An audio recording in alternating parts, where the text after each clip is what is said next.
یوگا چطور بچه خوش اومدین به یه ویدیو دیگه از چنل من، یعنی امروز نسته. چه خبر؟ امروز با اومدیم با یه کانال ایردراپی دیگه به نام CEXP. تو اسم توکنشه و اسم لینکش هم گذاشتم توی دیسکریپشن. اول که وارد میشین ایمیل میخواد که ایمیل خودتون باشه، خیلی بهتره. بعد واردش که میشیم 1000 بار میتونیم روی این کلیک کنیم و اینجا هم گفته چقدر کلیک مونده برامون. روش که میزنین برامون کلیکا رو حساب میکنه. این پایین براتون یه عدد میاد که زده انقدر شما گرفتین و اینجا یه گزینه کلیم داره که وقتی اینو میزنین اینجا میره تو این بالانس بالاتون که مثلا الان من 26788 تا دارم. بعد یه زمان داره. دفعه اول که واردش میشین 1000 تا کلیک، دفعه بعدیش که زمانتون تمام میشه 500 تا میده، از اون به بعد دیگه 100 تا 100 تا میده. بخش بعدیش بخش تسک هستش که وقتی واردش میشیم یه سری ماموریت‌ها به ما داده.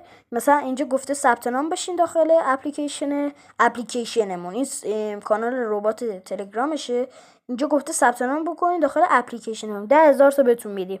10 تا دوستاتون رو بگیرین زیر مجموعتون 25000 تا.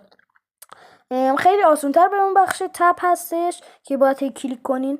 بخش بعدش بخش فارم هستش که وقتی میرین داخلش یه گزینه آبی رنگ اینجاها حدوداً داره که میزده استارت ماین. وقتی اینو میزنین 400 شروع میکنه بهتون دادن که توی زمان 5 ساعت 4 ساعتی فکر کنم حدود 400 500 تا بهتون CEXP میده. اگه اولش عددتون از منفی شروع شد اب نداره، اون آخرش عدد رو حساب میکنه.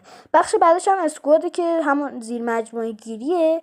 یه بخش دیگه هم که هست، یعنی بخش که نیست، وقتی شما زیر مجموعه میگیری مثلا اینجا گفته کلیکای بیشتری نیاز دارین، اسکوادتون رو بزرگتر کنین، زیر مجموعتون رو بزرگتر کنین.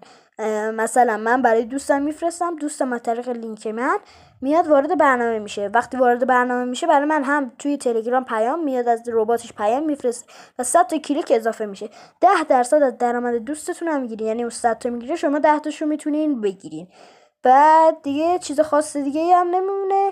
مرسی که تا اینجا ویدیو دیدین. لایک و سابسکرایب یادتون نره. خیلی دوستتون دارم و تا درودی دیگر، بدرود.